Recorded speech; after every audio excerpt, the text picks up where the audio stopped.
Assalamualaikum warahmatullahi wabarakatuh. Salam, Om Swastiastu, Namo Buddhaya, salam kebajikan bagi kita semua. Tabipun, perkenalkan nama saya Tiara Katrina dengan NPM 2313031058. Di sini saya akan menjelaskan isi dari mind mapping yang telah saya buat dengan judul ilmu ekonomi. Jadi teman-teman, dalam ekonomi ada yang namanya ilmu ekonomi. Apa sih ilmu ekonomi itu? Jadi ilmu ekonomi adalah sebuah studi tentang bagaimana manusia bertingkah seperti untuk mengorganisasikan kegiatan-kegiatan konsumsi, produksi atau memasarkan suatu produk.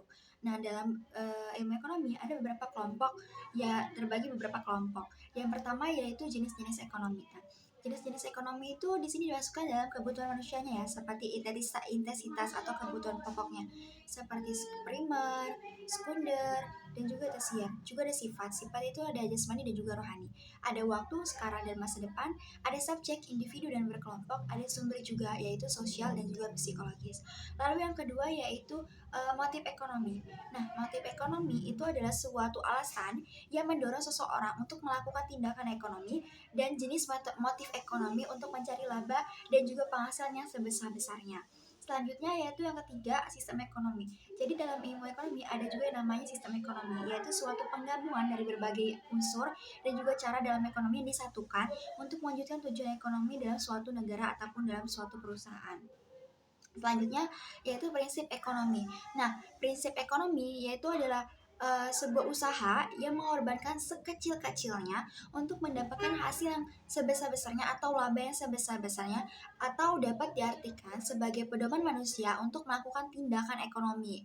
Nah, ternyata dalam ekonomi juga ada yang namanya masalah ekonomi juga nih teman-teman. Jadi masalah ekonomi itu intinya ada what, how, dan juga for what. Seperti untuk apa barang diproduksi, bagaimana memproduksi barangnya, dan untuk siapa barang diproduksi. Nah, selanjutnya adalah biaya peluang. Nah, biaya peluang sendiri itu adalah suatu nilai barang atau manfaat dari suatu tindakan yang diabaikan seseorang karena telah memenuhi barang atau tindakan yang lainnya.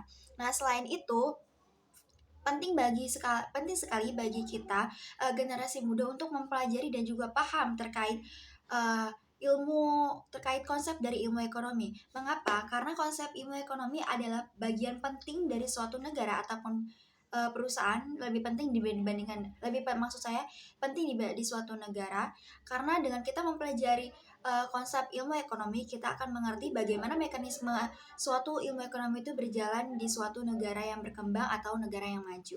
Sekian dari saya ucapkan terima kasih. Wassalamualaikum warahmatullahi wabarakatuh.